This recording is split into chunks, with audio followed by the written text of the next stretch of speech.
नमस्कार साथियों। स्वागत है आपके अपने ऑनलाइन प्लेटफॉर्म एजुकेशन फैक्ट्री पर। आशा करता हूं कि आप सभी अच्छे होंगे और आपकी पढ़ाई लिखाई भी अच्छी चल रही होगी। जैसा कि आपको पता है, राजस्थान पशु परीक्षा का एग्जाम नजदीक है और अपना मॉडल पेपर क्या है कि डेली की डेली आ रहा है। तो जो बच्चे पहली बार चैनल पे आए हैं वो पहले चैनल को सब्सक्राइब करना नहीं भूलें। बेल आइकन जरूर दबा दीजिए ताकि आने वाली वीडियो का नोटिफिकेशन आप तक पहुंच सके। दूसरा, अभी तक जिन बच्चों ने एजुकेशन फैक्ट्री ऐप डाउनलोड नहीं किया तो जल्दी प्ले स्टोर पर जाइए, एजुकेशन फैक्ट्री ऐप डाउनलोड कीजिए, जिस पर मात्र 99 रुपए में आपको 300 टेस्ट प्रोवाइड किए जा रहे हैं।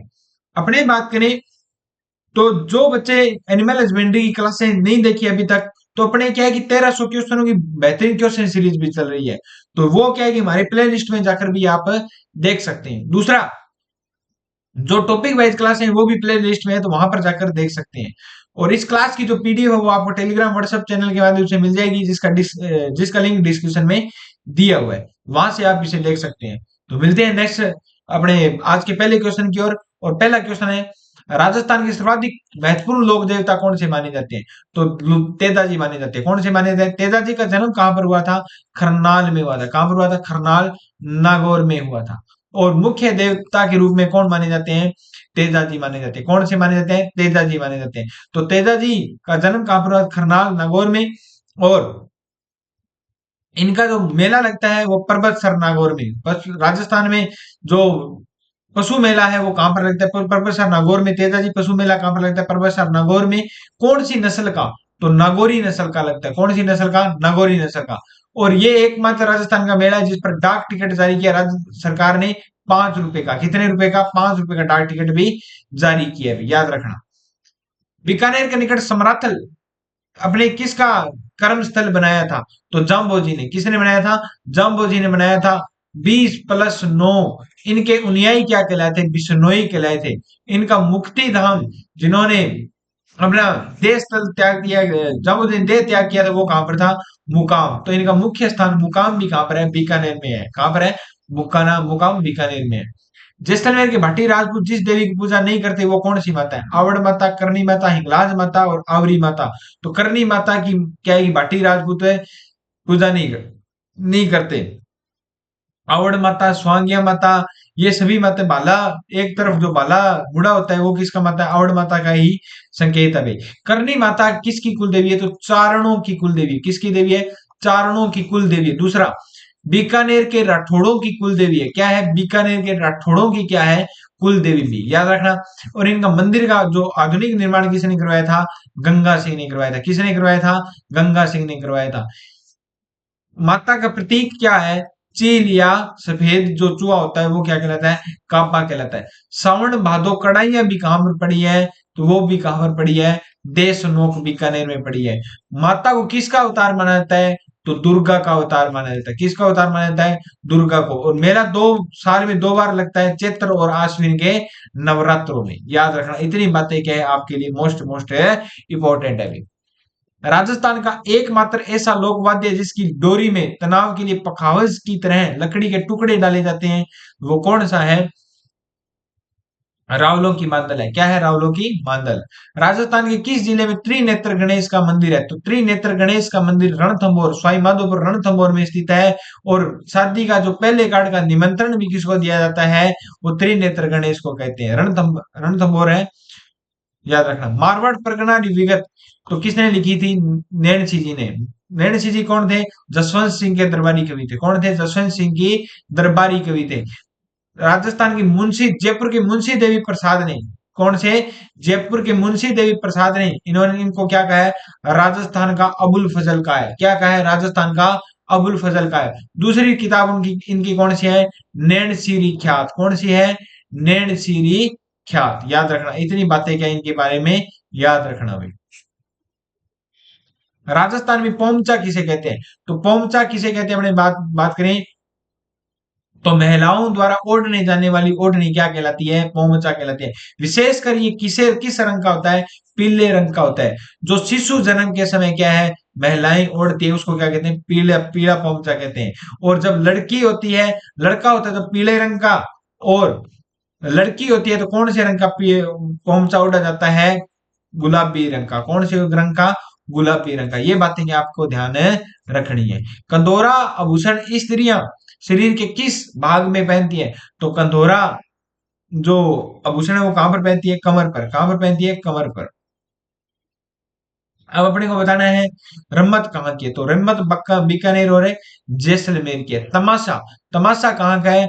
तो तमाशा कौन करते हैं? जयपुर वाले करते हैं। कौन करते हैं? जयपुर वाले करते हैं। भवाई नृत्य कहाँ का है? तो भवाई नृत्य अपने बात करें तो गुजरात का है। कहाँ का है? गुजरात का। और गौरी नृत्य कहाँ का है? मेवाड़ का। कहाँ का है? मेवाड़ का। राजस्थान में बड्डार क्या है? तो बड्डार किसको कहते हैं? सामूहिक प्रतिभोज को क्या कहते हैं? बडार कहते हैं। क्या कहते हैं? बडार। उदयपुर के निकट एकलिंग जी के मंदिर का मंदिर किस शासक ने बनवाया था? तो बप्पा रावल ने बनवाया था। किसने बनाया था? खुद को क्या मानते हैं? एकलिंग जी का क्या मानते हैं? दीवान मानते हैं। और एकलिंग जी मंदिर का निर्माण किसने करवाया था? बप्पा रावल ने करवाया था। गोगु नागदा उदयपुर में। कहां पर है? नागदा उदयपुर में। कौन सा राजस्थान का धार्मिक पर्यटन स्थल नहीं है? जैसमंद, रणपुरा, रामदेवरा। तो जैसमंद नहीं है। कौन सा नहीं है? जैसमंद है, नहीं है अभी।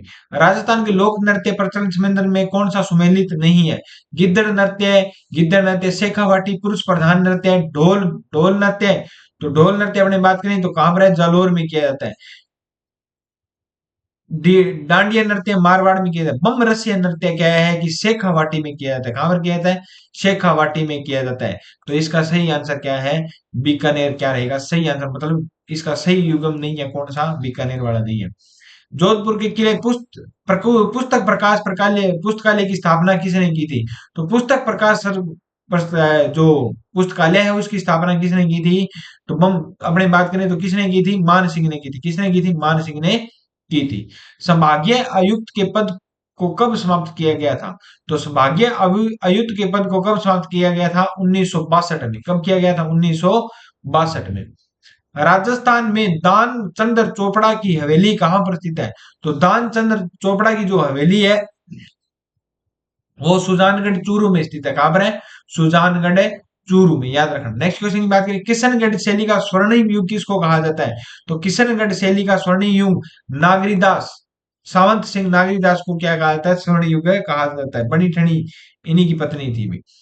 मोर ध्वज प्रसिद्ध चित्रकार मोहम्मद शाह जयपुर के किस महाराजा के दरबारी कवि थे? तो किस महाराजा के दरबारी कवि थे? स्वाई जय सिंह के। किसके थे? स्वाई जय सिंह के।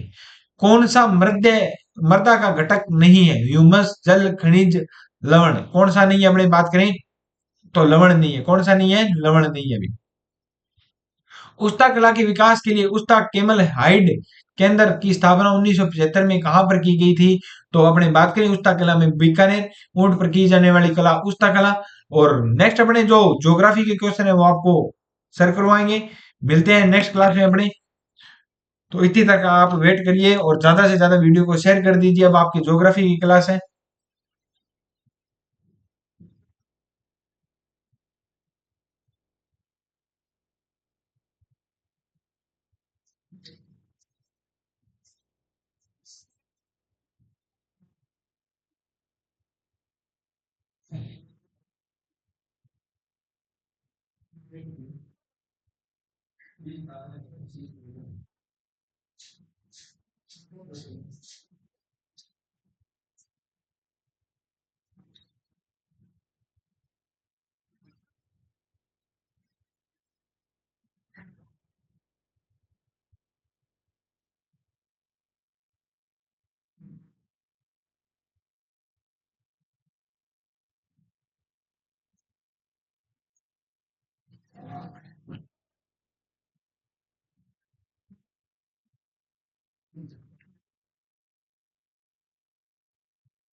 हेलो, नमस्कार, कैसे हो? सब बढ़िया? तो डिस्कशन स्टार्ट करते हैं फिर। और ज्योग्राफी से स्टार्ट करते हैं, ठीक है। क्वेश्चन नंबर 21, ठीक है। तो राजस्थान का सबसे पूर्वी जिला कौन सा है? आपसे पूछा जा रहा है राजस्थान का सबसे पूर्वी जिला कौन सा है, तो बताओ राजस्थान का सबसे पूर्व में जिला कौन सा है? उसके बारे में बात हो रही है। 4 ऑप्शन दिए हैं तो आप इसको तो इजीली बता सकते हो। राजस्थान का सबसे पूर्व वाला जिला कौन सा है? पूर्व वाले जिले की मैं बात करूं तो कौन सा है? भरतपुर, धौलपुर, अलवर, दौसा, इनमें से पूर्व जिला कौन सा राजस्थान का? तो वो कौन सा है? धौलपुर। ऑप्शन क्या होगा? बी हमारा राइट आंसर होने वाला है। नेक्स्ट क्वेश्चन, किशोर सागर झील तालाब कहाँ स्थित है? किशोर सागर झील तालाब की बात करूं तो ये कहाँ पे है? किशोर सागर जो झील तालाब है ये हमारा कहाँ पे है? बताओ, किशोर सागर झील तालाब कहाँ है? किशोर सागर झील तालाब, किशोर सागर झील तालाब की बात करें तो ये राजस्थान के अंदर किशोर सागर जो झील तालाब है ये कहाँ पे है? कोटा। कहाँ पे है? Kota. Option A is the right answer. Next, Rajasthan के उस भौतिक स्वरूप का नाम क्या है जो थार के रेगिस्तान को चंबल की घाटी से अलग करता है? राजस्थान के उस भौतिक स्वरूप का बताना है जो चंबल की घाटी को, मतलब पूर्व और पश्चिम राजस्थान को, उनको दोनों को अलग अलग बांटता है। ठीक है, जैसे मान लो ये अपना राजस्थान है, ठीक है, यहां से बीच में क्या निकलती है? अरावली निकलती है, अरावली। तो ये अपना थार है, पश्चिम थार, और इधर क्या है? चंबल की घाटी है, मतलब अड़ोती प्रदेश है। ठीक है, चंबल वाला एरिया है। तो इनको दो भागों में बांटने वाली मेन पहाड़ी या मेन श्रृंखला कौन सी है? वो है अरावली श्रृंखला। ये पूछा जा रहा है, कौन सी घाटी है वो? अरावली श्रृंखला श्रेणी है। Option D is the right. Next, खलिहान में अन्य राशि पर चिन्ह लगाने की क्रिया को क्या कहलाती है? खलिहान में अन्य राशि पर चिन्ह लगाने की क्रिया क्या कहलाती है? तो जो चिन्ह लगाने की क्रिया कहलाती है वो कहलाती है चांक। क्या कहलाती है? चांक। Option B is the right. तीर्थ स्थल गलघोटिया किस नदी के किनारे स्थित है? तीर्थ स्थल गलियाकोट, सॉरी, तीर्थ स्थल गलियाकोट किस नदी के किनारे स्थित है? तो तीर्थ स्थल है हमारा जो गलियाकोट है, ये कौन सी नदी के किनारे स्थित है? ये है माही नदी के किनारे। कौन सी? Mahi. Option A is the right answer. Mahi नदी के किनारे, option A is the right answer. अभी तक आप इस चैनल पे नए हो, चैनल को सब्सक्राइब नहीं किया तो जरूर सब्सक्राइब करें। एजुकेशन फैक्ट्री के ऐप को जरूर डाउनलोड करें। मात्र 99 रुपए के अंदर आपको 300 टेस्ट प्रोवाइड किए जा रहे हैं, जिसमें 50 फुल लेंथ टेस्ट है और 250 आपको सब्जेक्ट और टॉपिक वाइज टेस्ट दिए जा रहे हैं। जो 50 फुल लेंथ टेस्ट है, जैसे मॉडल पेपर चल रहा है, इसी तरह ही हमने डिजाइन किए है। इसमें राजस्थान का हर एक जीके कवर किया है, करंट अफेयर है, साइंस है, मैथ है, रीजनिंग, सॉरी रीजनिंग क्या, पार्ट बी पशुपालन का, इन सब चीजों को कवर किया है। इससे आपको यकीन और पूरा आइडिया हो जाएगा कि आप पेपर कैसे आने वाला है, आपके नंबर यहाँ पे कितने आ रहे हैं, आपकी तैयारी कैसी है जब आप ये टेस्ट दोगे। तो इन 50 फुल लेंथ टेस्ट को जरूर देके जाएं और आपको अच्छे ही नंबर आएंगे इन लगाने के बाद। मैं सही बता रहा हूँ, और एजुटीज क्वेश्चन बहुत सारे आपको एग्जाम में देखने को मिलेंगे। चलते हैं नेक्स्ट में। राजस्थान में निम्नलिखित जिलों में से किसका जनसंख्या घनत्व न्यूनतम है? जनसंख्या घनत्व न्यूनतम इन 4 जिलों के अकॉर्डिंग कौन से जिले का है? तो वो है चूरू जिले का जनसंख्या घनत्व सबसे न्यूनतम है। कौन से? चूरू जिले का। ठीक है, तो ऑप्शन क्या होगा हमारा? D is the right. निम्न में कौन सी पर्वत चोटी उत्तरी अरावली में अवस्थित नहीं है? इसमें कौन सी पर्वत की चोटी है जो उत्तरी अरावली में स्थित नहीं है? उस चोटी की बात करते हैं, तो वो चोटी कौन सी है? सज्जनगढ़ की चोटी क्या उत्तरी अरावली में स्थित नहीं है? Option A is the right. किस राज्य सरकार किस जिले में राज्य सरकार सबसे अधिक पशु मेले का आयोजन करती है? कौन से जिले में राजस्थान की सरकार सबसे अधिक पशु मेलों का आयोजन करती है? तो वो करती है नागौर में, सबसे ज्यादा पशुओं के मेले लगते हैं। Option D is the right. Rajasthan में निम्न में कौन सा कच्चे तेल उत्पादन का क्षेत्र नहीं है? अब ये जो कच्चे तेल उत्पादन के जो क्षेत्र है, उनके कुएं के नाम दे रखे हैं। तो मंगला है, कामेश्वरी है, सरस्वती है, गुगलवा नहीं है। कौन सा? गुगलवा कच्चे तेल उत्पादन का क्षेत्र नहीं है। आपसे ये पूछा कि कौन सा नहीं है, तो ऑप्शन डी हमारा राइट है। निम्न में सीमेंट उद्योग एवं स्थान में कौन सा सुमेलित नहीं है? सीमेंट उद्योग स्थान में कौन सा सुमेलित है? इसमें से नहीं है, आपसे पूछ जा रहा है। तो बिड़ला व्हाइट सीमेंट गोटन, यही गलत है, आपसे गलत पूछा है, तो यही सुमेलित नहीं है। और कौन सा? श्री सीमेंट ब्यावर, ये सही है। जेके सीमेंट निम्बाहेड़ा, ये सही है। मंगलम सीमेंट मोडक, ये भी सही है। तो बिड़ला व्हाइट सीमेंट गोटन ये सही नहीं है। ऑप्शन ए हमारा राइट आंसर होने वाला। कौन सा नगर पूर्व पश्चिमी कॉरिडोर से जुड़ा हुआ नहीं है? इनमें कौन सा नगर है जो पूर्व पश्चिम कॉरिडोर से जुड़ा हुआ नहीं है? उस नगर की आपको बताना है। तो बताओ कौन सा नगर है जो पूर्व पश्चिम कॉरिडोर से नहीं जुड़ा? तो चित्तौड़ तो जुड़ा है, उदयपुर भी जुड़ा है, कोटा भी जुड़ा है, जयपुर हमारा नहीं जुड़ा हुआ है। Option C is the right answer. सुमेलित नहीं है, इनमें गलत कौन सा है? राष्ट्रीय सरसों अनुसंधान केंद्र सेवर भरतपुर, ये बिल्कुल सही है। आपसे ये पूछा जा रहा है। बीजीय मसाला अनुसंधान तिजारा, केंद्रीय शुष्क अनुसंधान काजरी जोधपुर, सही है। राष्ट्रीय शुष्क क्षेत्र औद्योगिकी अनुसंधान केंद्र बिछवाल, ये भी हमारा सही है। तो बीजीय मसाला मतलब बीजीय ताबीजीय में, तिजारा में नहीं है, ये गलत है। ऑप्शन बी हमारा राइट आंसर होने वाला है। आपसे क्या पूछा है, गलत कौन सा है या इनमें सुमेलित नहीं है? वो बी हमारा राइट आंसर होगा। नेक्स्ट, राजस्थान का वह जिला जिसमें औसतन वर्षा सबसे अधिक होती है। औसतन वर्षा सबसे अधिक राजस्थान में कहाँ पे होती है? तो कहाँ पे होती है? बांसवाड़ा में। कहाँ? Banswara. Option C is the right answer. Manikya Lal Verma government textile and engineering college Rajasthan में किस शहर में स्थापित है? Manikya Lal Verma government textile and engineering college Rajasthan में कहाँ पे है? भीलवाड़ा में। कहाँ पे है? Bhilwara. Option A is the right. Rajasthan के कौन से जिले में नर्मदा नहर परियोजना के अंतर्गत शामिल किया गए हैं? राजस्थान के इन 4 जिलों में जो ऑप्शन दे रखे हैं इनमें कौन से जिले हैं जो नर्मदा नहर परियोजना के अंतर्गत शामिल किया गया? वो किए गए। इन चारों के अकॉर्डिंग बात करूं, जैसलमेर बाड़मेर कहीं दिख रहा है आपको? ऑप्शन बी हमारा राइट है, जैसलमेर बाड़मेर को इसके अंतर्गत शामिल किया गया है। बांध व जिलों को सम्मिलित कीजिए। बांध और जिले इनमें कौन से हैं उनको सम्मिलित करते हैं? गागरीन का बांध कहाँ पे है? तो गागरीन का है झालावाड़ में। गरदड़ा कहाँ पे है? गरदड़ा की मैं बात करूं बूंदी के अंदर है। मोरा सागर कहाँ है? मोरा सागर है हमारा सवाई माधोपुर में। और ओरा टैंक कहाँ है? सिरोही में। तो क्या होगा? 4 1 3 2 कहीं पे है? 4 1 3 2 ऑप्शन डी इज द हमारा राइट आंसर होने वाला है। नेक्स्ट, निम्न में कौन सा वन राजस्थान में सर्वाधिक क्षेत्र में फैले हुए हैं? कौन से वन राजस्थान में सर्वाधिक क्षेत्र में फैले हुए हैं? तो उन वनों का बताना है। तो राजस्थान में सर्वाधिक जो वन फैले हुए हैं वो कौन से? उष्ण कटिबंधीय पतझड़ वन हमारे राजस्थान में सबसे ज्यादा फैले हुए। कौन से?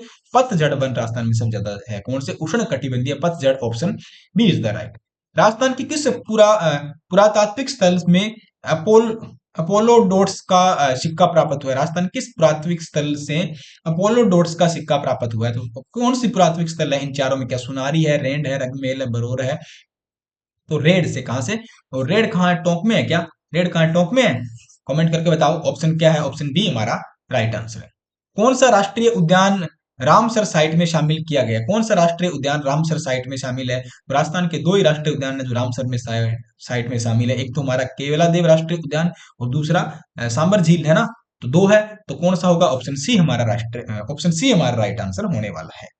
नेक्स्ट, ज्वार उत्पादक जिले कौन से? राजस्थान में सबसे ज्यादा ज्वार कहाँ पे होती है? तो ज्वार उत्पादक जिलों की बात करूं जो नागौर है, एक तो वो है। नागौर के आसपास देखो कौन है? अजमेर है। अजमेर और नागौर में सबसे ज्यादा ज्वार उत्पादक जिले हैं ज्वार। ठीक है, ऑप्शन क्या होगा? B is the right.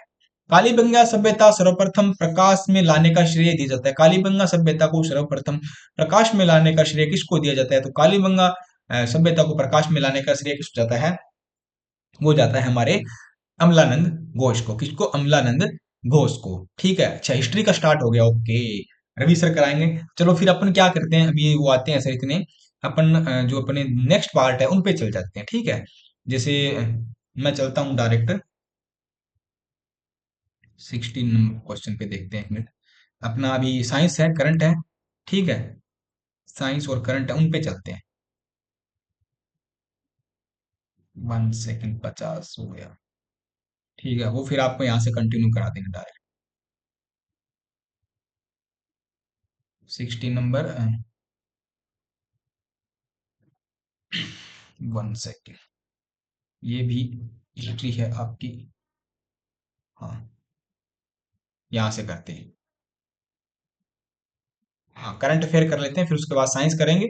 और साइंस के बाद अपन क्या कर लेंगे, और अपनी वो कर लेंगे, मैथ कर लेंगे फिर। ठीक है सर, आपको डायरेक्ट 41 नंबर से करा देंगे और उसके बाद आपको करा देंगे पशुपालन का पार्ट बी। तो क्वेश्चन नंबर 61। ठीक है, 61 आपको क्या बोल रहा है?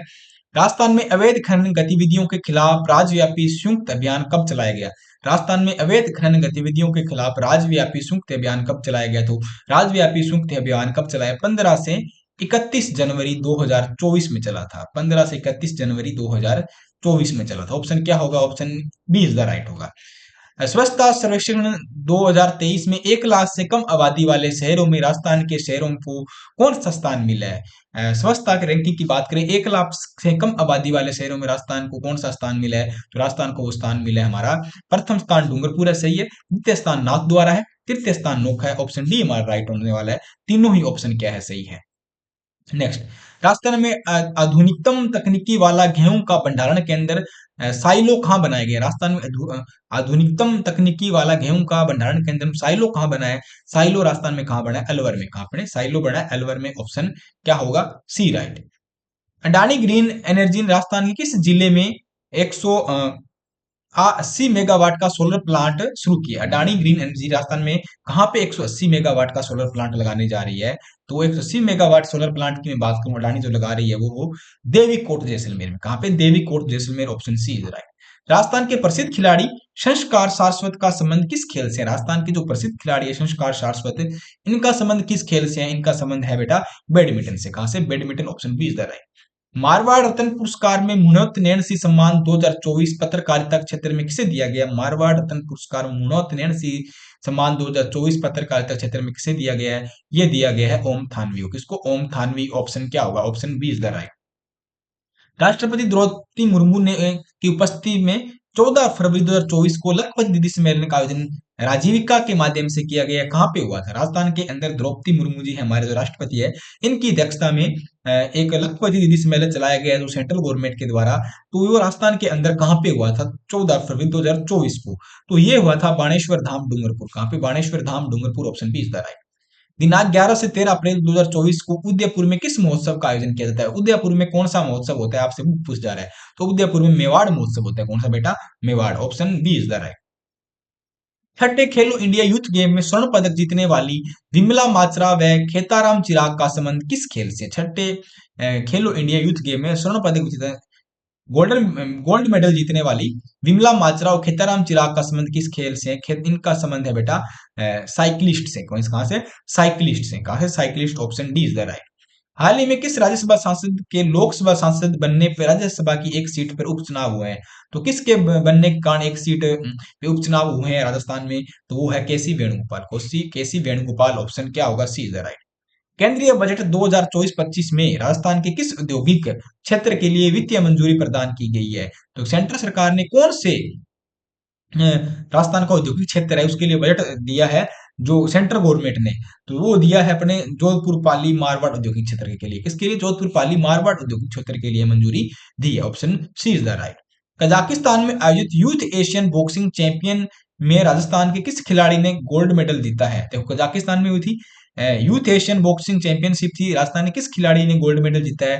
तो राजस्थान के उस खिलाड़ी का नाम है निशा गुलेरिया। क्या है? निशा गुलेरिया। ऑप्शन क्या होगा? ऑप्शन हमारा सी इज द राइट।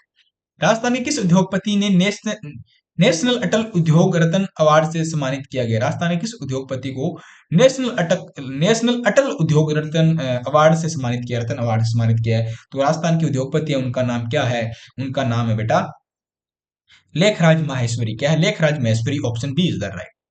राजस्थान का पहला त्वचा स्किन बैंक कहाँ खुला है? मतलब स्किन बैंक राजस्थान में सबसे पहले कहाँ पे खोला गया है? तो स्किन बैंक राजस्थान में खुला है जयपुर में। कहाँ पे? Option B is the C is the right. Rajasthan में 6 श्री राम जानकी औद्योगिक क्षेत्र विकसित किए जाएंगे। इनमें कौन सा शामिल नहीं है? राजस्थान में 6 श्री राम जानकी इंडस्ट्रियल क्षेत्र है, जो एरिया है उनको डेवलप करेंगे। तो इन चार ऑप्शन में कौन सा उसके अंतर्गत नहीं आ रहा है? आपसे वो पूछा जा रहा है। तो बताओ कौन सा? कुंज बिहारीपुरा जयपुर ये उसके अंतर्गत है। जटलाव बलरिया सवाई माधोपुर ये भी उसके अंतर्गत है। रामसर बाड़मेर भी उसके अंतर्गत है। राजस नागौर भी उसके अंतर्गत है। सत्तासर चूरू उसके अंतर्गत है नहीं है। आपसे पूछा कौन सा शामिल नहीं है, तो ऑप्शन बी हमारा राइट आंसर होने वाला है। अभी आप इस चैनल पे नए हो और चैनल को सब्सक्राइब नहीं किया तो जरूर सब्सक्राइब करें। एजुकेशन फैक्ट्री के ऐप को जरूर डाउनलोड करें, लिंक वीडियो के डिस्क्रिप्शन में। प्ले स्टोर पे जाएं, ऐप को डाउनलोड करें। मात्र 99 रुपए के अंदर आपको 300 टेस्ट प्रोवाइड किए जा रहे हैं। 50 फुल लेंथ टेस्ट है और 250 आपको सब्जेक्ट और टॉपिक वाइज टेस्ट दिए जा रहे हैं। जो 50 फुल लेंथ टेस्ट है, अभी भी आपके पास टाइम है। उन 50 फुल लेंथ टेस्ट का आप टेस्ट लगाएं, उनका मूल्यांकन करें। आप देखिए आप कहाँ गलतियां कर रहे हो, कितने नंबर आ रहे हैं, कौन सी रैंक आ रही है, क्योंकि बहुत सारे कैंडिडेट एग्जाम दे रहे हैं। तो आपको पता लग जाएगा आप कितने नंबर है और कौन सा सब्जेक्ट आपका कमजोर रह रहा है। ये सारी चीजें आप 50 फुल लेंथ टेस्ट लगाओगे तो यकीन के साथ बोल रहा हूँ सब चीजें आपके जो डाउट है वो दूर हो जाएंगे और पेपर में एज इट इज क्वेश्चन देखने को मिलेंगे। तो अभी भी टाइम है, उन 50 फुल लेंथ टेस्ट को जरूर लगाओ, क्योंकि आपने मॉडल पेपर देख के तो समझ ही गए होंगे पेपर किस लेवल का है और ऐसे ही क्वेश्चन आप पेपर में देखने को मिलेंगे। राजस्थान में पेपर लीक की जांच एवं रोकथाम हेतु एसआईटी नेतृत्व करने वाली अधिकारी कौन है जिन्होंने राष्ट्रीय पुलिस पदक से सम्मानित किया है? पेपर लीक जांच की का जो है राजस्थान में काफी हो रहे हैं, उसमें एसआईटी के नेतृत्व में एक टीम गठित की गई। वो अधिकारी कौन है जिन्होंने राष्ट्रीय पुलिस पदक से सम्मानित किया है? उस अधिकारी का नाम बताओ। वो अधिकारी है हमारे जयपुर के एडीजी वीके सिंह। उन अधिकारी का नाम क्या है? ADG VK Singh, option B is the right. IHF trophy handball champions का आयोजन कहाँ किया गया जिसमें भारत विजेता रहा?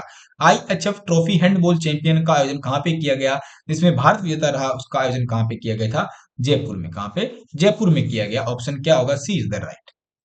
इंडो नेपाल यूथ चैंपियंस 2024 में अंडर 17 वर्ग की स्पर्धा में मोनिका चौधरी ने गोल्ड मेडल जीता है, तो उनका किस खेल से संबंध है, आपसे पूछ जा रहा है। Indo Nepal champion youth championship थी 2024 में, अंडर 17 वर्ग की थी, मोनिका चौधरी ने गोल्ड मेडल हासिल किया, तो उनका संबंध किस खेल से, उनका संबंध है मुक्केबाजी से। किससे, मुक्केबाजी। ऑप्शन क्या होगा, बी इज द राइट। मुख्यमंत्री भजन लाल शर्मा ने एनटीपीसी रिन्यूएबल एनर्जी लिमिटेड में 160 मेगावाट की सौर परियोजना का लोकार्पण कहां पे किया गया।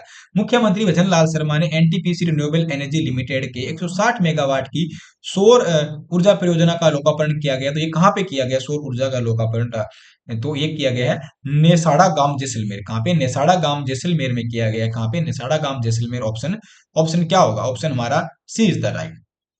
31 जुलाई 2024 को राज्यपाल हरि भाऊ किशन राव भागड़े को किसके द्वारा शपथ दिलाई गई। 31 जुलाई 2024 को राज्यपाल हरि भाऊ किशन राव भागड़े द्वारा किसके द्वारा शपथ दिलाई गई। तो राज्यपाल को शपथ कौन दिलाता है बताओ, और इनको किसने दिलाई थी, इनको हमारे जो उच्च न्यायालय की मुख्य न्यायाधीश है मनिंदर मोहन श्रीवास्तव, MM श्रीवास्तव ने इनको शपथ दिलाई थी। Option B is the right answer होने वाला है। आप कमेंट करके बताओ राज्यपाल को शपथ कौन दिलाता है, क्या राज्यपाल को शपथ राष्ट्रपति दिलाता है, या जिस राज्य में वो शपथ ले रहे हैं उस राज्य के मुख्य न्यायाधीश दिलाते हैं। कमेंट करके बताना कौन दिलाते हैं, ठीक है। चलते हैं नेक्स्ट। हरे फल को फल होते हैं जो फ्रूट्स होते हैं, उनको कृत्रिम रूप से पकाने के लिए कैल्शियम कार्बाइड का उपयोग किया जाता है, क्योंकि यह उत्पन्न करता है। तो क्या उत्पन्न करता है, हरे फलों को पकाने के लिए किसका उपयोग किया जाता है, तो कैल्शियम कार्बाइड का होता है। क्या उत्पन्न करता है, जैसे हरे फल पक जाते हैं तो क्या उत्पन्न करता है, एसिटिलीन। क्या करता है, एसिटिलीन ये उत्पन्न करता है। Option C is the right. निम्न में कौन सा भौतिक परिवर्तन है, लकड़ी को जलाना क्या भौतिक परिवर्तन है, क्या फलों को पकाना भौतिक परिवर्तन है या नहीं है, भोजन पकना, लकड़ी के लट्ठे को छोटे छोटे टुकड़ों में काटना। लकड़ी को जलाओगे तो राख बन जाएगी, कोयला बनेगा, ठीक है, धुआं धुआं निकल जाएगा, दहन होगा, तो ये रासायनिक परिवर्तन है, भौतिक नहीं है। फलों को पकना भी एक रासायनिक परिवर्तन है, भोजन का पकना भी एक रासायनिक परिवर्तन है। अगर लकड़ी के छोट लठ है कोई बड़ा, ठीक है, डांग है, इसको छोटे छोटे टुकड़ों में से काट दिया और लकड़ी ही रही, बट क्या छोटे छोटे टुकड़ों के फॉर्म में आ गई, तो मतलब आपने उसके भौतिक स्वरूप को चेंज कर दिया, तो क्या है, ऑप्शन डी हमारा राइट है, ये एक भौतिक परिवर्तन है। नेक्स्ट, यदि लाल गुलाब को हरे प्रकाश में देखा जाए तो उसका रंग कैसा होता है। लाल गुलाब को हरे प्रकाश में देखा जाएगा तो उसका रंग कैसा होता है, इसका रंग होता है, कैसा रंग होता है, उसका रंग होता है काला। कैसा होता है, काला। ऑप्शन क्या होगा, ये हमारा राइट आंसर होने वाला है। नेक्स्ट, कौन सी अधातु चमकीली है, कौन सी अधातु चमकीली है, कौन सी अधातु चमकीली है, तो आयोडीन एक अधातु है जो कि चमकीली है। कौन सी, आयोडीन। ऑप्शन क्या होगा, ए इज द राइट। निम्नलिखित में अनुवांशिक इकाई क्या है, अनुवांशिक इकाई कौन सी है इनमें से, आपसे वो पूछ जा रहा है अनुवांशिक इकाई कौन सी है। तो अनुवांशिक इकाई की बात करें तो क्या है, DNA है, RNA है, जीन है, या न्यूक्लियोटाइड है, क्या है, तो जीन एक अनुवांशिक इकाई है। Option C is the right answer. सूर्य की रोशनी कितने रंगों के प्रकाश का मिश्रण है, जो सूर्य की रोशनी है वो कितने रंगों का के प्रकाश का मिश्रण है, तो सूर्य की रोशनी बेटा 7 रंगों के प्रकाश का मिश्रण है। बहुत सिंपल सा आंसर है, option D is the right. उत्कृष्ट धातु को घोलने के लिए निम्न में से किसका उपयोग किया जाता है। उत्कृष्ट धातु है उनको घोलने के लिए निम्न में से किसका उपयोग किया जाता है, तो किसका करते हैं, एक्वारेजिया। किसका, एक्वारेजिया का करते हैं। आपने देखा होगा हम सोनार के पास जाते हैं लोहे के आभूषण लेके, तो हम क्या बोलते हैं कि इनको साफ कर दो, मतलब इन पे ऐसे लगता है थोड़े मेले मेले लगने लग जाते हैं हमें, तो इनको साफ करके ले जाते हैं, तो उसमें क्या होता है, एक्वारेजिया होता है, ठीक है, एक्वारेजिया का घोल बना होता है। उसमें एक होता है नाइट्रिक एसिड होता है, एक हाइड्रोक्लोरिक एसिड होता है, एक मतलब HNO3 होता है उसमें, और एक क्या होता है उसमें HCl होता है, ठीक है। तो ये 1:3 में होता है, ये भी साइंस का बहुत इंपॉर्टेंट क्वेश्चन है, बहुत बार होता है। तो इन दोनों का मिश्रण होता है, उसको एक्वारेजिया बोलते हैं। और सोनार क्या करता है, इसके घोल के अंदर उसमें सोने के आभूषण को डालते हैं और हमें बोलता है ये लो आपका मैंने साफ कर दिया, बट वो साफ करता है, उसको क्लीन करता है, तो बहुत सारा सोना उसमें मतलब घुल के उस लिक्विड के अंदर रह जाता है, तो हमें क्या वो करके चूना लगा देता है, इस तरह टांका मार देता है हमारे, और हमसे बोलता है आपको फ्री में साफ कर दिया, चलो आप घर के ही हो थोड़े पैसे दे दो। बट उसने रियलिटी में हमारा सोना रख लिया, ठीक है, ऊपर से सोने की परत उसमें गल जाती है, उतरती है, ध्यान रखना आगे से, ठीक है। तो सोनार ऐसा करे तो ऐसे सोच लेना उसने आपका सोना रखा है। तो ये किसका कॉम्बिनेशन है, HNO3 नाइट्रिक एसिड का और हाइड्रोक्लोरिक एसिड का, HCl का 1:3 का अनुपात होता है इनका। तो ये अनुपात वाला क्वेश्चन बहुत बार आता है, ठीक है, तो ऑप्शन बी हमारा राइट होगा। निम्न में कौन सा धातु कमरे के ताप पर द्रव अवस्था में मिलता है? कौन सा? ए धातु। ठीक है, धातु और ए धातु में फर्क रखना है। अब देखो मैंने जल्दबाजी में धातु बोल दिया था, इसी तरह हम गलती करते हैं, तभी तो मैं बोलता हूँ फुल लेंथ टेस्ट लगा के जाओ मॉडल पेपर, तभी आपको पता चलेगा कि आप कहाँ गलती कर रहे हो।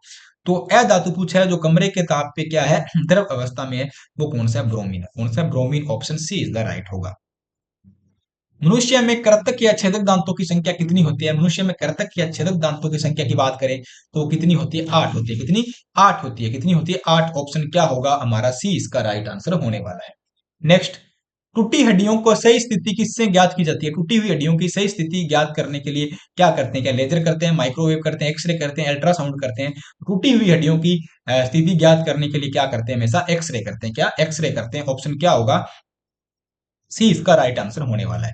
वयस्क मनुष्य 1 मिनट में कितनी बार सांस लेता है? तो वयस्क मनुष्य 1 मिनट में 70 से 72 बार सांस लेता है। कितना? 70 से 72। Option D is the right answer. 1 minute में कितनी बार सांस लेता है, सॉरी, अच्छा 1 मिनट में 70 से 72 बार, तो उसकी हार्ट बीट की असर होता है, धड़कता है, हृदय धड़कता है, बट 1 मिनट में जो सांस लेता है वो 12 से 15 बार लेता है। सांस कितना लेता है? 12 से 15 बार वो 1 मिनट में सांस लेता है। ठीक है, तो ऑप्शन ए हमारा राइट होगा। तभी तो बोलता हूं आप टेस्ट लगाओ, ज्यादा से ज्यादा टेस्ट लगाओगे तो आपको पता चलेगा कि आप कहाँ गलतियां कर रहे हो, आपकी मतलब पूछा क्या जा रहा है, आप जल्दबाजी में क्या चीजें गलत कर देते हो। ठीक है, चलते हैं नेक्स्ट क्वेश्चन। हीमोग्लोबिन का तात्पर्य क्या है? हीमोग्लोबिन का क्या तात्पर्य है? हीमोग्लोबिन क्या करता है? ये ऑक्सीजन को इधर से उधर घुमाता है, बैक्टीरिया को समाप्त करता है, ऊर्जा का उपयोग करता है या अरक्तता का निवारण करता है। तो हीमोग्लोबिन हमारे शरीर में ऑक्सीजन को सर्कुलेशन का काम करता है। किसके? ऑक्सीजन सर्कुलेशन का काम करता है। Option A is the right. मानव शरीर में किस ग्रंथि को मास्टर ग्रंथि कहा जाता है? तो मास्टर ग्रंथि मानव शरीर में कौन सी है? पीयूष ग्रंथि। कौन सी? पीयूष। Option A is the right. कौन सा जल जनित रोग है? जल जनित रोग की बात करें तो क्या टीबी है, पोलियो है, उल्टी है, उपरोक्त सभी है? क्या चारों ही क्या एक जल जनित रोग है? नहीं, उल्टी ही हमारी एक जल जनित रोग है। Option C is the right. मनुष्य के मस्तिष्क में ताप नियंत्रण कौन करता है? ताप नियंत्रण का काम कौन करता है? जो टेम्परेचर कंट्रोल का काम कौन करता है हमारे शरीर में? वो करता है हाइपोथैलेमस। कौन करता है? Hypothalamus. Option C is the right. मानवों की पहचान के लिए सुनिश्चित करने के लिए जैव प्रौद्योगिकी आधारित अत्याधुनिक तकनीकी को काम में लिया जाता है। मनुष्य की पहचान को सुनिश्चित करने के लिए जैव औद्योगिक आधारित एक टेक्नोलॉजी को काम में लिया जाता है। वो टेक्नोलॉजी कौन सी है? तो डीएनए फिंगरप्रिंटिंग का काम लेते हैं। किसका? DNA fingerprint. Option B is the right. कौन सा जीवाणु बैक्टीरिया जनित बीमारी नहीं है? कौन सा जीवाणु से उत्पन्न होने वाली बीमारी नहीं है इन चारों में? तो कौन सी जीवाणु से उत्पन्न नहीं होती? टीबी होती है क्या? बिल्कुल है। मियादी बुखार भी होता है, हैजा भी होता है, एड्स जीवाणु से नहीं होता। ऑप्शन क्या होगा? डी हमारा राइट आंसर होने वाला है। बच्चों के लिंग निर्धारण के लिए कौन उत्तरदायी है? क्रोमोसोम के लिए, बच्चों के लिंग निर्धारण के लिए कौन उत्तरदायी है? माता व पिता। बच्चों के लिंग निर्धारण के लिए उत्तरदायी क्रोमोसोम होता है। अच्छा, किसका क्रोमोसोम उत्तरदायी होता है? वैसे तो माता और पिता ही दोनों उत्तरदायी होते हैं, पर क्रोमोसोम की बात करें तो पिता का क्रोमोसोम ज्यादा होता है, इफेक्टिव रहता है, क्योंकि मदर्स के पास तो एक्स और एक्स रहते हैं, मेल के पास जो फादर है उसके पास एक्स और वाई रहता है, उससे ही डिसाइड होता है। ठीक है, फीमेल और मेल। ठीक है, तो पिता ज्यादा उत्तरदायी रहता है। ऑप्शन ए हमारा राइट आंसर होगा। नेक्स्ट, अब हमारे क्या है, मैथ के क्वेश्चन स्टार्ट हो गई। मैथ के क्वेश्चन करते हैं, वही 15 क्वेश्चन जो आपके लिए काफी इंपॉर्टेंट होने वाले। तो डिस्कशन स्टार्ट करते हैं मैथ के क्वेश्चनों का। और फर्स्ट क्वेश्चन आपको क्या बोलता है? आज का मैथ का फर्स्ट क्वेश्चन मैं आपको ले चलता हूं। 4 अंकों की आपसे क्या बोला जा रहा है? क्या पूछ रहा है? आपसे पूछ रहा है कि 4 अंकों की सबसे बड़ी संख्या जो 12, 18 और 21 और 28 से प्रत्येक संख्या में पूर्णतः विभाजित कौन सी है? तो आपको पता है कि 4 अंकों की सबसे बड़ी संख्या क्या है? 4 अंकों की मैं सबसे बड़ी संख्या की बात करूं तो 4 अंकों की सबसे बड़ी संख्या क्या होती है हमारी? 9,999 होती है। अब क्या करता है, आपसे बोलता है कि इनको हम भाग दें तो पूर्णतः विभाजित होनी चाहिए, इन 4 नंबर में कौन सा है?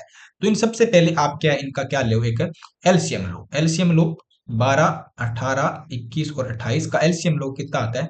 252 आता है। कितना आता है बेटा? एलसीएम लोग कितना आता है? 252 आता है। एलसीएम कितना आ रहा है आपका? 200। एलसीएम कितना आ रहा है? 252 आ रहा है। ठीक है, 252 में सबसे बड़ी संख्या कितनी है? 9,999। इसमें 252 का भाग दो। जब 252 का भाग देते हैं इसके अंदर, तो जो भागफल आता है हमारा वो कितना आता है? भागफल आएगा कितना? भागफल आएगा हमारा 39। और जो शेष फल आएगा, क्योंकि भाग पूरा नहीं जाएगा, शेष फल कितना आएगा? 171 आएगा। 171 आएगा। ठीक है, अब 9,999 में से 171 को माइनस करो, कितना आता है? 9,800, कितना आता है? 9,828 आता है ना, 9,828। तो हमारा राइट आंसर क्या होगा? ऑप्शन डी हमारा क्या है राइट आंसर होने वाला है। ठीक है, चलते हैं नेक्स्ट क्वेश्चन। दो संख्याओं का एलसीएम कितना है? दो संख्याओं का एलसीएम और एचसीएफ आपको दे रखा है। एक संख्या 12, दूसरी संख्या क्या होगी? तो आपको पता है एलसीएम इंटू एचसीएफ बराबर क्या होता है? दोनों संख्याओं का गुणनफल होता है। तो 36 इंटू 6 इक्वल 12 इंटू एन। एक संख्या हमें निकालनी है, उसको हमने एन माना। तो 36 इंटू 6 बराबर 12 इक्वल एन। ये इससे काटो, ये कटेगा 2, इससे काटो, ये कटेगा 18। तो एन की वैल्यू कितनी आ गई? 18। एन की वैल्यू कितनी आ गई? 18। Option D is the right. अभी तक आप इस चैनल पे नए हो, चैनल को सब्सक्राइब नहीं किया, जरूर सब्सक्राइब करें। एजुकेशन फैक्ट्री के ऐप को जरूर डाउनलोड करें। मात्र 99 रुपए के अंदर आपको 300 टेस्ट प्रोवाइड किए जा रहे हैं। 50 फुल लेंथ टेस्ट है और 250 आपको सब्जेक्ट और टॉपिक वाइज टेस्ट दिए जा रहे हैं। तो उन टेस्ट को जरूर लगाएं जो 50 फुल लेंथ टेस्ट है। अभी इतना तो टाइम है आपके पास, तो आपको पता लग जाएगा। मॉडल पेपर देखिए, पता लग रहा हो कैसा पेपर आएगा, आप कहाँ पे गलतियां कर रहे हो। तो गलतियों को सुधारने का जो पहला जो प्री प्लान है आपका, जो ज्यादा से ज्यादा टेस्ट लगाना ही है, जिससे आपको पता लगेगा आपकी कहाँ पे तैयारी किस लेवल की और कितने नंबर आ रहे हैं और कहाँ पे अभी इंप्रूव करना है। तो और जितने भी क्वेश्चन आप लगा के जाओगे ना 50 फुल मॉडल पेपर के, एज इट इज क्वेश्चन आप पेपर में देखने को मिलेगा, चाहे कोई सा सब्जेक्ट हो, आप किसी को भी उठा लेना। ये मैं यकीन के साथ और दावे के साथ बोल रहा हूँ। बाकी जितनी क्लासें होंगी सबकी हमने पीडीएफ टेलीग्राम में सेंड कर दी विधान सर के साथ, और चैनल के ऊपर प्ले लिस्ट बना रखी है, वहां से भी आप क्लासें लगा सकते हो। चलते हैं नेक्स्ट क्वेश्चन। सप्ताह के पहले 4 दिनों का औसत टेम्परेचर कितना है? फर्स्ट 4 दिन है हमारे, फर्स्ट 4 डे का टेम्परेचर कितना है? वो है 38.6। मतलब अब ये एवरेज है, टोटल कितना हो जाएगा? 38.6 इंटू 4 करोगे तो कितना आता है? इसको आप मल्टीप्लाई करोगे तो कितना आएगा? ठीक है, इससे आप निकाल सकते हो इस तरह। दूसरा क्या है, फिर लास्ट के जो 4 दिन है उनका टेम्परेचर कितना है? सेकंड 4 डे का टेम्परेचर कितना इसने बताया है? सेकंड 4 डेज का टेम्परेचर बताया है 40.3। यदि सप्ताह का पूरे 7 दिन का एवरेज कितना बताया उसने? 7 डेज का एवरेज इसने कितना बताया है? इसने बताया 39.9 है। तो चौथे दिन का टेम्परेचर कितना है आपसे ये पूछा जा रहा है। इसमें कुछ नहीं करना, तो 4 इंटू 38.6 कर देना। ठीक है, प्लस में क्या करोगे? 40.3, 40.3 इंटू 4 कर देना। ठीक है, इन दोनों का जोड़ के माइनस जो आपका एक्स है ना चौथे दिन, वो कर देना। बराबर क्या कर देना आप? जो 7वें दिन का आपको एवरेज दे रखा है 7 इंटू 39.1 कर देना। अब x की वैल्यू निकालना, इनको सोल्व करके जब x की वैल्यू निकालोगे तो पता है वो कितनी आ जाएगी? 41.9 आने वाली। कितनी? 41.9 आपकी x की वैल्यू आने वाली है पूरे सब चौथे दिन का जो टेम्परेचर रहेगा। ठीक है, पहले 4 दिन का कर लेना, प्लस फिर दूसरे 4 दिन का, माइनस चौथे दिन का कर देना, और हफ्ते का जो पूरे वीक का है उसको बराबर में कर लेना। ठीक है, इस तरह आपका और राइट आंसर आने वाला है। चलते हैं नेक्स्ट क्वेश्चन। यदि 6 देखो 6a+b=84 है, तो आपको ए और बी का औसत निकालना है। ए यदि यहां ले लो, 6 बार ले लो, कॉमन ले लो 6। ठीक है, 6 कॉमन आ गया, a+b बराबर 84 हो गया। a+b बराबर 84 में अगर 6 का भाग दो कितना आता है? 14 आता है। मतलब जो a+b आया है ना, वो 2 की वैल्यू आई है 14, हमें एवरेज निकालना है। ठीक है, तो अब इसको 2 से डिवाइड कर दो। a+b का एवरेज निकालना है, 14 को 2 से डिवाइड करोगे तो कितना आ गया? 7 आ गया। कितना? इसका राइट आंसर क्या है? 7 होने वाला है। सिंपल सा क्वेश्चन, कोई फॉर्मूला कुछ भी नहीं लगाना है। चलते हैं नेक्स्ट क्वेश्चन। 320 और 350 के मध्य सभी सम संख्याओं का औसत बताना है। तो 320 और 350 की संख्याओं का औसत निकाल। एक तो आप ऐसे कर सकते हो, मतलब 320 और 350 के मध्य, मतलब इनके बीच की पूछी है ना, 350 का पूछा है और ना ही 320 का पूछा है। इनको छोड़ दो, जैसे 322 है, 324 है, ऐसे आप 348 तक लिख सकते हो। इनको जोड़ के जितने नंबर है उसे डिवाइड करके इस तरह निकाल सकते हो। दूसरा फॉर्मूला निकालना है, तो पहली संख्या प्लस में क्या है? लास्ट संख्या। ठीक है, लास्ट संख्या, और डिवाइड बाय क्या करना है? 2 कर देना। पहली संख्या 320 है, लास्ट संख्या 350 है, डिवाइड बाय 2 करो तो कितना आ जाएगा? 335। इसका क्या है? 335 ही आएगा क्या? 335 इसका राइट आंसर आने वाला है। 335 इसका राइट आंसर है। Option C is the right. एक मकान कितने 5 लाख रुपए का है, इसके मूल्य में 10% प्रति वर्ष कमी होती है, तो कितने वर्ष पश्चात इसका मूल्य 3,64,500 रुपए हो जाएगा? वर्तमान में कितना है? 5 लाख का। ठीक है, अब क्या हर साल क्या 10% कम हो रहा है, 10% की कमी हो रही है। ठीक है, और ये कितना है? कमी होने के बाद कितना हो गया? 3,64,500 रुपए को हो गया। तो ये कितने साल बाद हुआ?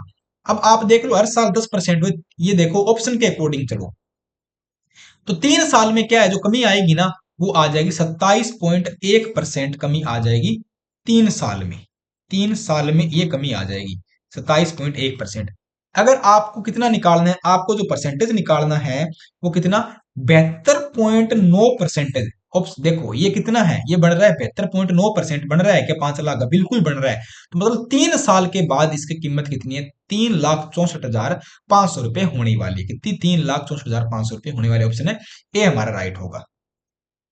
एक टेलीविजन विक्रेता ने 9600 रुपए की दर से 2 टेलीविजन बेचे। उसमें एक टेलीविजन पे क्या है 20% का उसने क्या है लाभ कमाया, दूसरे पे क्या है 20% की उसने क्या है हानि कमाई। ठीक है, रेट उनका बिल्कुल सेम है, एक पे 20% का लाभ है, एक पे 20% की हानि है। 9600 रुपए था, 20% का लाभ और 20% की हानि। जब ऐसा क्वेश्चन आ जाए, मूल्य बिल्कुल सेम रहो, ठीक है, उसका विक्रय मूल्य सेम हो और लाभ और हानि भी क्या है सेम ही हो, 20% की हानि और 20% का लाभ, तो ऐसी सिचुएशन में आपको कुछ नहीं करना है, हमेशा 4% ऐसी सिचुएशन में क्या हानि ही रहती है। नहीं मान रहे हो तो करके देख लो। 100 माना आपने पहले, 100 में 20% की हानि 80/100 किया, 100 में 20% का लाभ 120/100 किया, इंटू 100 वैल्यू थी। अब इसको इससे काटो, ये जीरो से इससे काटो, इसको इससे काटो, कितना हो गया 12×8=96। किसके रिस्पेक्ट में आ रहा है, 100 के रिस्पेक्ट में, मतलब 4% कम आ रहा है ना, तो 4% की क्या इसको हानि हो रही है। आप ऐसे भी कर सकते हो। और जब मूल्य बिल्कुल सेम हो दोनों वस्तुओं का, लाभ हानि भी सेम हो रही हो, तो हमेशा 4% की ही हानि होती है। यही हमेशा याद रखना, ऑप्शन सी राइट होगा। आपसे पूछ जा रहा है 1/3, 2/9, ठीक है, 2/9 और 5/6 और 4/27 से आपको ये वैल्यू दे रखी है, इनका एलसीएम बताना है। जब भिन्न का एलसीएम निकालना हो, मैं पहले ही बताया था, भिन्न का एलसीएम निकालना है तो क्या करना है, जो अंश होता है, अंश का क्या करना है, आपको एलसीएम निकालना है, अंश का एलसीएम। और हर का क्या करना है, एचसीएफ निकालना है। हर का क्या है, एचसीएफ। अब देखो जो भिन्न है इनका एलसीएम लो, किसका, 1, 2, 5 और 4 का एलसीएम लो। और एचसीएफ आपको किसका लेना है, 3, 9, 6 और 27 का एचसीएफ लो। जब इनका एलसीएम और एचसीएफ लोगे और एस और हर में रखोगे, तो जो आपकी वैल्यू आएगी वो कितनी आएगी, 20/3 इसका राइट आंसर होने वाला है। कितना, 20/3, option C is the right. एक तार के टुकड़े को काटा जाता है, बड़ा टुकड़ा तार की लंबाई से 60% अधिक है, बड़ा टुकड़ा छोटे टुकड़े से कितने प्रतिशत कम है, आपसे ये पूछा जा रहा है। तो इस सिचुएशन में क्या करना है, मान लो तार का टुकड़ा कितना 100% है, मैंने 100 मान लिया, 60% क्या है, ये बड़ा टुकड़ा है तार की लंबाई का, बड़ा वाला। तो छोटे वाला कितना होगा, पीछे 40% बच रहा है, तो छोटे वाला कितना होगा 40%। डिफरेंस कितना है 20 का। दोनों में आपके क्या है कि बड़े टुकड़ा छोटे टुकड़े से कितना प्रतिशत लंबा है, तो जो 20 बटा क्या होगा 40 होगा, इंटू 100 हो जाएगा। मतलब जो 50% लंबा है, बड़ा टुकड़ा छोटे टुकड़े के रिस्पेक्ट में कितना है, 50% लंबा है। Option C is the right. चक्रवर्ती ब्याज पर कोई निश्चित धनराशि में n वर्ष में क्या है दोगुनी होती है, तो 4 वर्ष में कितनी गुना होगी। चक्रवर्ती ब्याज में कोई धनराशि है, n वर्ष में क्या है, दुगुना होगी। n वर्ष था, n ईयर्स का टाइम था, 2 गुना हो गई। तो 4 गुना कितने साल में हो जाएगी, आपसे ही पूछा जा रहा है। तो 4 गुना होने के लिए इसको कितना टाइम चाहिएगा, 1 साल में ये हुई, 2 साल में 4 गुना होने के लिए इसको क्या है 2n वर्ष चाहिएगा। सिंपल सी बात है, अगर आप n+n करोगे, 2n करोगे, तो ये क्या है, ये 2n ईयर में क्या है, दो, सॉरी 4n ईयर में क्या है ये, 1 सेकेंड, तो ये कितने साल में क्या है आपको, हाँ, आपको 4 गुना अमाउंट चाहिए, 4 गुना अमाउंट चाहिए, तो वो 2n ईयर्स में हो जाएगी। ठीक है, n ईयर में 2 गुना है, 2n 4 गुना चाहिए, 2 गुना इसमें बढ़ेगा, तो इधर भी क्या 2 गुना बढ़ेगा, तो 2n ईयर में ये क्या 4 गुना हो जाएगी। Option A is the right होगा। आगे क्या पूछ रहा है, एक मेज को 400 रुपए की अपेक्षा 350 में बेचने पर हानि 5% की वृद्धि हो जाती है, तो उस मेज का क्रय मूल्य क्या होगा। मान लो मेज कितने का था, मान लो पहले हानि क्या 100% हो रही थी, ठीक है, अब इसको 350 रुपए में बेचाना, फिर हानि में 5% की वृद्धि होगी, मतलब अब हानि कितने की हो रही है, 105% हो रही है हानि, ये मान सकते हैं। तो 400 माइनस 350 इक्वल क्या होगा, 105% माइनस 100%। तो ये 50 बराबर कितना हो गया, 5 आ गया, और 1 बराबर कितना आ गया, जो 1 बराबर कितना आ रहा है 10 आ रहा है, 1% बराबर कितना आ रहा है 10 आ रहा है। ठीक है, तो हमें कितना 100% निकालना है, 100% बराबर कितना आ जाएगा 1000 आ जाएगा। बस हमेशा 100 को रेफरेंस लेके चलना, आंसर बिल्कुल सिंपल सा होने वाला है, 1000 इसका राइट आंसर होगा। Option C is the right. Next, एक घड़ी 144 रुपए में बेची गई, यदि लाभ का प्रतिशत संख्यात्मक रूप से उसके क्रय मूल्य के बराबर हो तो घड़ी का क्रय मूल्य कितना है। जब एक घड़ी को क्या 144 रुपए में बेचा जाता है, कितने में, 144 रुपए में बेचा जाता है, तो उसका लाभ का प्रतिशत संख्यात्मक रूप से उसके क्रय मूल्य के बराबर है, तो घड़ी का क्रय मूल्य कितना है। ठीक है, ऑप्शन के अकॉर्डिंग चलते हैं। ठीक है, इन चारों ऐसे क्वेश्चनों में क्या कुछ हमारे पास चारा नहीं बचता, तो हम ऑप्शन के अकॉर्डिंग चलते हैं। ऑप्शन मैं क्या लेता हूँ, बी लेता हूँ। कॉस्ट प्राइस मैंने क्या 80 रुपए मान ली, ठीक है, तो प्रॉफिट भी फिर क्या उसके बराबर ही होगा, लाभ भी क्या है, लाभ भी फिर क्या 80 ही मानना है मैंने। ठीक है, इस सिचुएशन में क्या करेंगे, सेलिंग प्राइस बराबर क्या होता है, 80 प्लस 80 अपॉन में 100 इंटू 80 ये होता है। ठीक है, अब इसको सोल्व करोगे तो क्या 144 आ रहा है क्या, बिल्कुल 144 आ रहा है, तो ऑप्शन क्या होगा हमारा, बी इसका राइट आंसर होगा। ऐसे एक सिचुएशन में आपको क्या करना होता है, आपको इस सिचुएशन में सिर्फ ऑप्शन मेथड यूज करना होता है। चलते हैं नेक्स्ट क्वेश्चन की तरफ। 0.5 और क्या है ये 1.5 का तृतीय अनुपाती पूछा है, तो सीधी सी बात है तृतीय अनुपाती क्या होगा, इनका तृतीय अनुपाती 4.5 हो, कितना 4 पॉइंट गुना 3, फिर इसका गुना 3 कर देना, 4.5 ऑप्शन क्या होगा, डी हमारा राइट होगा। यदि ए की आय बी की आय से 30% अधिक है, तो ए की आय बी की आय से कितना परसेंट अधिक है। ठीक है, मान लो ए और बी है, ये बोला ए की आय बी की आय से 30% अधिक है, तो बी की आय मैंने 100 रुपए मान ली, तो ए की आय कितनी होगी, 130 रुपए होगी। दोनों में डिफरेंस कितना है, 30 का डिफरेंस है। अब पूछा जा रहा है अधिक है, तो बी की आय ए की आय की तुलना में कितनी है, बी की आय पूछा जा रहा है ए की आय की तुलना में, तो 30 बटा कितना हो गया 130 बटा क्या हो रहा है ये हमारा 130 हो रहा है, इंटू में क्या है 100 है, इसको इससे काटो तो कितना हो जाएगा 300/13% इसका राइट आंसर होगा। कितना 300/13% इसका राइट आंसर होगा, option B is the right. Next, साधारण ब्याज पर किसी वार्षिक दर पर किसी धन का 10% का ब्याज उस धन का 2/5 होगा। तो सिंपल का फॉर्मूला क्या होता है, सिंपल ब्याज का, सिंपल इंटरेस्ट का, सिंपल इंटरेस्ट PNR/100 होता है, PNR/100 होता है। तो अब देखो 2/5 दे रखा है ना, ये क्या है, ब्याज है, हमेशा याद रखना। और ये क्या है हमारा मूलधन है, ये क्या है मूलधन है। हमसे क्या पूछा है, रेट पूछी है। ठीक है, रेट पूछा है ना, ठीक है, तो ब्याज कितना है 2 है, मूलधन कितना है 5 है, रेट हमें पता नहीं, कितने 10 साल का पूछा है, और आर हमें निकालनी है, ये हो गया 100, तो ये हो गया बेटा 200, और ये हो गया तुम्हारा कितना हो गया 50, ये हो गया आर।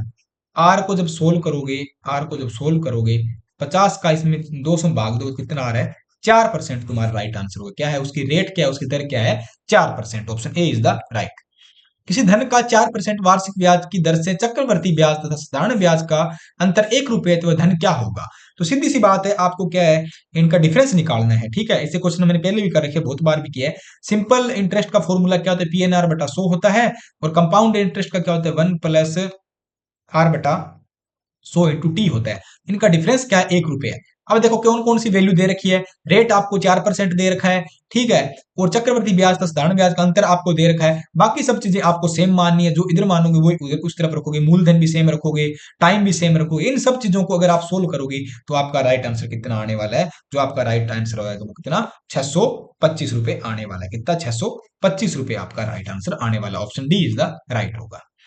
14, 17, 34, 42 प्रत्येक में से छोटी संख्या घटाई जाए तो किस प्रकार का समानुपाती होता है। इनमें कौन से छोटी छोटी संख्या घटाएं तो क्या है एक समानुपाती होगा। अब क्या संख्या घटाऊं, देखो 14 से मान लो मैं कोई x घटा लेता हूं, ठीक है, 17 में से मैं मान लो कोई x घटाया, 34 में भी मैं कोई -x कर देता हूं, 42 में से मैं कोई x कर देता हूं। अब देखो ये दो दो के जोड़े बन गए, मतलब a बी सी और डी ऐसे बन गया, यही बना है ना।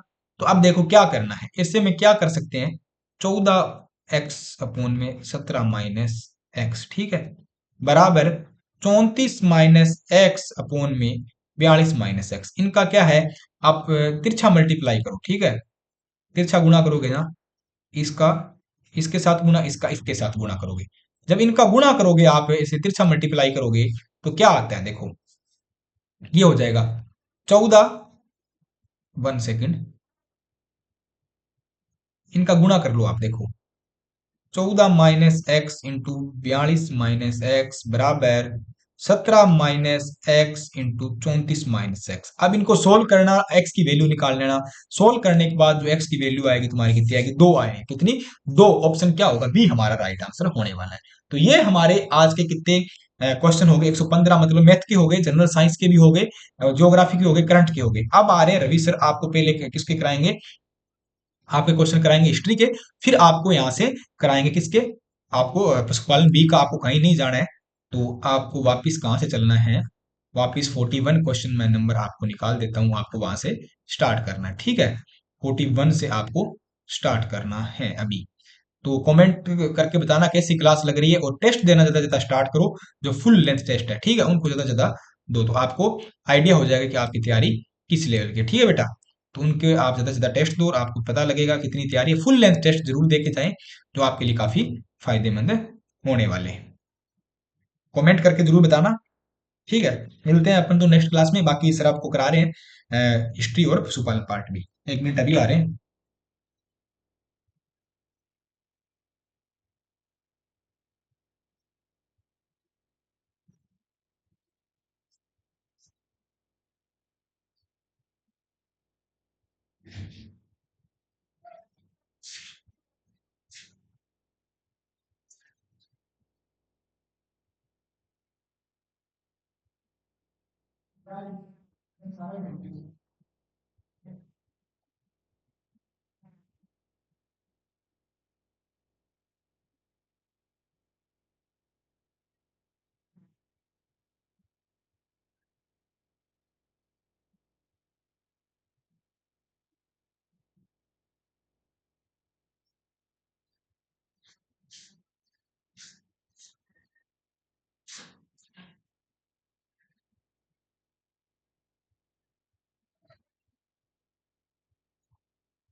नमस्कार साथियों, जैसा कि आपने साइंस, ज्योग्राफी, कल्चर, मैथ के क्वेश्चन कर लिए होंगे, अब अपने स्टार्ट करने जा रहे हैं हिस्ट्री और एनिमल हस्बेंड्री के क्वेश्चन।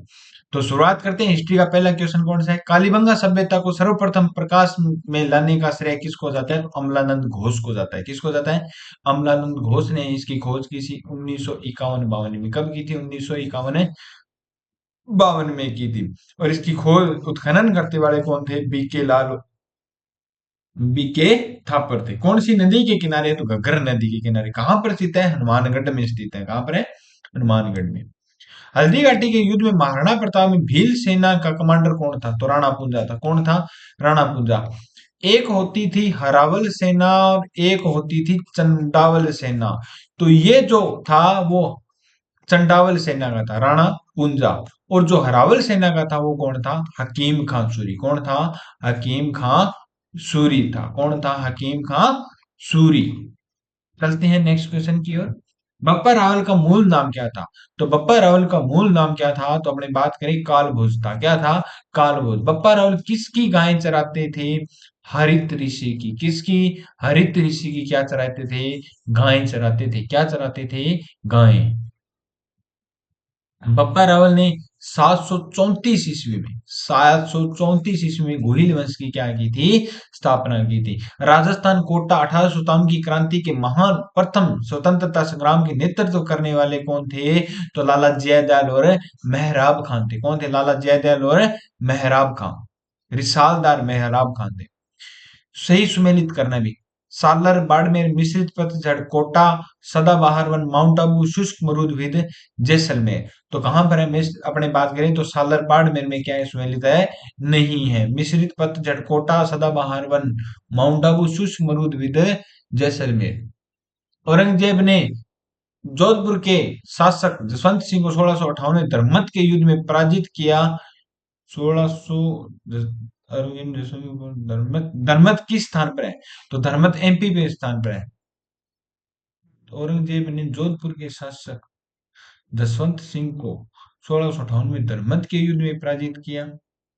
धर्मत के युद्ध में पराजित जसवंत सिंह थोड़ी होता है, ये तो जसवंत सिंह साथ देता है।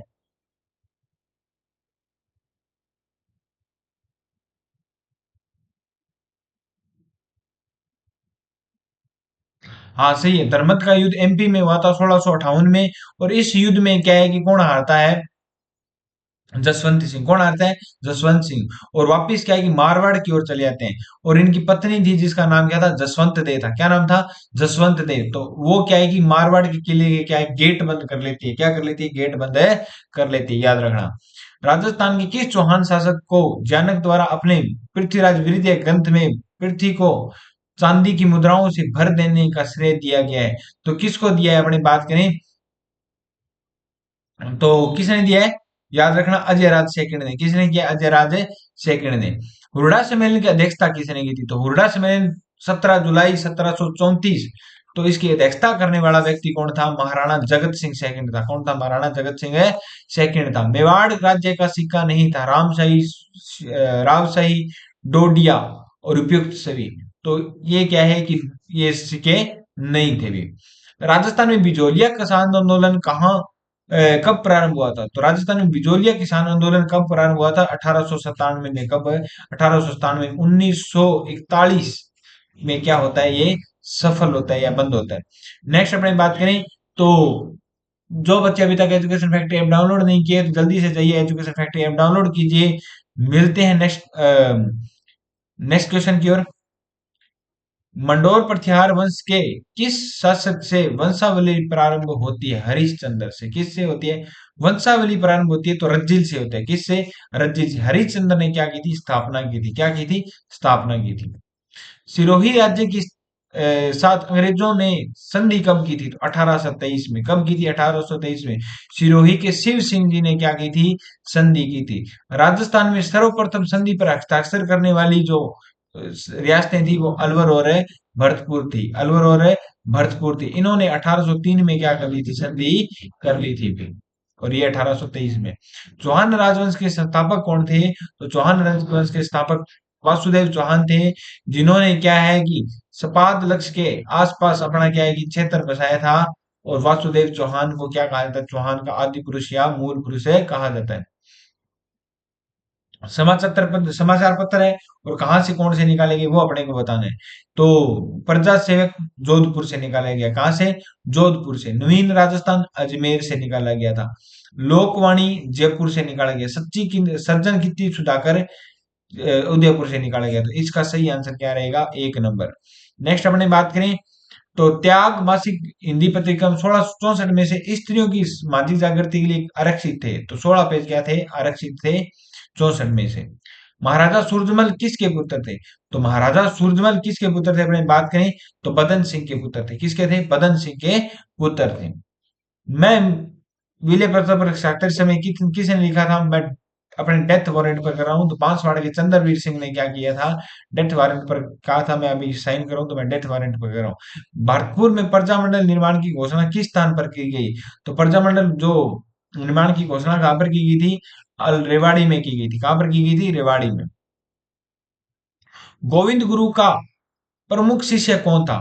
तो गोविंद गुरु का जो प्रमुख शिष्य था वो कौन था? अपनी बात करें तो जो गोविंद गुरु का था वो मोतीलाल तेजावत, पूजा धीर जी, ठाकरी पटेल, तेजा धीर जी। तो पूजा धीर जी था। कौन था? पूजा धीर जी था भी। अपने बात करने षड्यंत्र निम्नलिखित में कौन से क्रांतिकारी सम्मिलित थे? निमच नहीं है, निमच। निमच। निमच षड्यंत्र में कौन थे? मोतीचंद, माणकचंद, अमीरचंद, जयचंद। कौन थे भी निमच षड्यंत्र में? अपनी बात करें तो इन चारों में से कौन थे भी? तो इन चारों में से मोतीचंद, माणकचंद और जयचंद थे भी। नेक्स्ट क्वेश्चन पर चलते हैं अपने अब एनिमल हस्बेंड्री की ओर।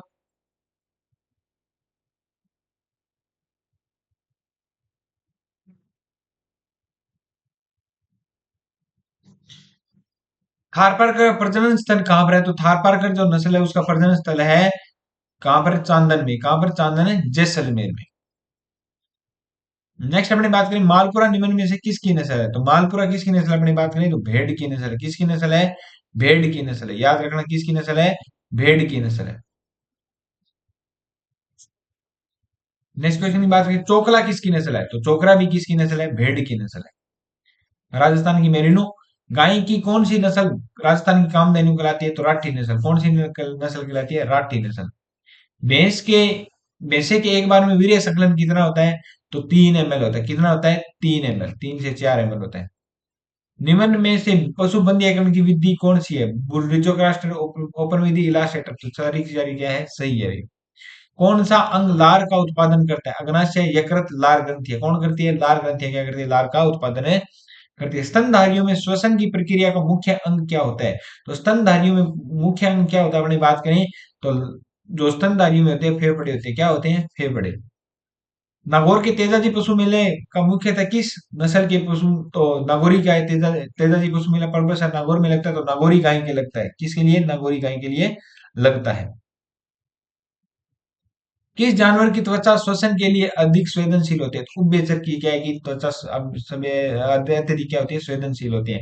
नेक्स्ट क्वेश्चन पर जाने से पहले जिन बच्चों ने अभी तक एजुकेशन फैक्ट्री ऐप डाउनलोड नहीं किया है तो जल्दी प्ले स्टोर पर जाइए और एजुकेशन फैक्ट्री ऐप डाउनलोड कीजिए, जिस पर मात्र 99 रुपए में 300 टेस्ट प्रोवाइड किए जा रहे हैं। जल्दी से जाइए और इस मौके का फायदा उठाइए। शुरुआत करते हैं नेक्स्ट क्वेश्चन की।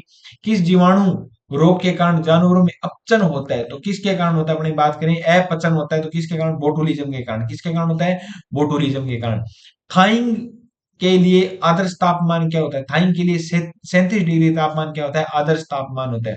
ठंड से कंपकपी, नाक, तरल के रिसाव, खोलकर मुंह खोलकर सांस लेना, खांसी, बुखार आदि बकरियों में होने वाला रोग क्या होता है? तो कौन सा रोग होता है? निमोनिया होता है। कौन सा रोग होता है? निमोनिया होता है। मस्ते वैक्सीन मास्टर वैक्सीन पशुओं में इस बयाने से पूर्व लगाकर कौन से रोग पर नियंत्रण किया जाता है? तो दुग्ध ज्वर पर, सॉरी, थनैला रोग पर। किस पर है? थनैला रोग या मेस्टिस रोग पर क्या लगाई जाती है? रोकथाम में लगाई जाती है। नेक्स्ट क्वेश्चन की बात करें तो पशुओं में नाइट्रोजन, मूत्र में नाइट्रोजन की मात्रा कितनी होती है? तो 0.4 से 1.3 है 5। गुज्जर बकरवाल लोग समुदाय रहते हैं कहाँ पर रहते हैं? जम्मू कश्मीर में रहते हैं। कहाँ पर रहते हैं? जम्मू कश्मीर में रहते हैं। प्रजनन की प्रक्रिया में हार्मोन का मुख्य कार्य क्या होता है? ऊर्जा प्रदान करना, प्रजनन क्रियाओं को नियंत्रित करना, शारीरिक वृद्धि करना। तो अपने बात करें प्रजनन की क्रियाओं को क्या होता है? नियंत्रित करना मुख्य कार्य होते हैं। हिमाचल सॉरी हिमालय पर्वत में कौन सा चारावाय समुदाय है? हिमालय पर्वत में कौन सा चारावाय समुदाय है भाई? तो अपने बात करें भोटिया, शेरपा, किन्नौरी। भोटिया, शेरपा, बोशेकी, भोटिया, शेरपा, किन्नौरी, हिम हिम हिम्बो शेकी। हिम्बो शेकी याद रखना। हिम्बो शेकी क्या है? याद रखना। तो ये तीनों की तीनों क्या है? याद रखना। भोटिया, शेरपा, किन्नौरी। किस जानवर का आवास आमतौर पर कच्चा होता है? तो किस आवास कच्चा होता है भाई? कुत्ता, ऊंट, बकरी सभी का क्या हो सकता है? आमतौर पर कच्चा होता है। तो ऊंट, बकरी इनका कच्चा थोड़ी है, इनका तो पक्का भी बना सकते हैं। तो इसका सही आंसर क्या होगा? कुत्ता होगा। कुत्ता। तेरा खून पी जाऊं। मशीन से पशुओं की दुग्ध होने का किसान को लाभ है? मशीन द्वारा दुग्ध होने के समय में बचत होती है, अधिक उत्पादन होता है, गुणवत्ता में सुधार होता है। बिल्कुल सही आंसर। उन उत्पादन में पिछले वर्ष की तुलना में कितने वर्ष कमी आई? कितने प्रतिशत की कमी आई है? तो अपने बात करें 10.30% की क्या आई थी? कमी आई थी। अपने बात करें नेक्स्ट क्वेश्चन की तो प्रति व्यक्ति प्लास्टिक कचरे की 2016 से 20 की अवधि में 700 ग्राम से बढ़कर कितनी हो गई है? तो कितनी होगी अभी अपने बात करें तो 2500 ग्राम हो गई है। कितनी हो गई है? 2500 ग्राम हो गई है। वन्य जीवों के संरक्षण में स्थानीय लोगों की भूमिका क्या होती है? निगरानी, संरक्षण दोनों। तो तो दोनों ही होती है भी। निगरानी और संरक्षण दोनों ही कर सकते हैं। राजस्थान में 2019 में पूछ गणना के अनुसार सर्वाधिक भेड़ें कहाँ पर पाई जाती है? बाड़मेर में पाई जाती है। सबसे भेड़ कहाँ पर है? बाड़मेर में। कौन सा पशु कील दांत पाए जाते हैं? तो कील दांत किसके पाए जाते हैं? सुअर के पाए जाते हैं। किसके पाए जाते हैं? सुअर के पाए जाते हैं भी। नेक्स्ट अपने बात करें तो पशुधन बीमा योजना के अंतर्गत SC ST और BPL परिवारों के बीमा करवाने पर सरकार द्वारा प्रीमियम में कितनी छूट दी जाती है? तो 70% क्या दी जाती है? छूट है दी जाती है। नेक्स्ट अपनी बात करें बागवानी के लिए उर्वरक खाद का प्रयोग किया जाता है? तो कौन सी बागवानी के लिए वर्मी कंपोस्ट का क्या किया जाता है? प्रयोग किया जाता है। केंचुए द्वारा तैयार जो खाद होती है वर्मी कंपोस्ट होती है।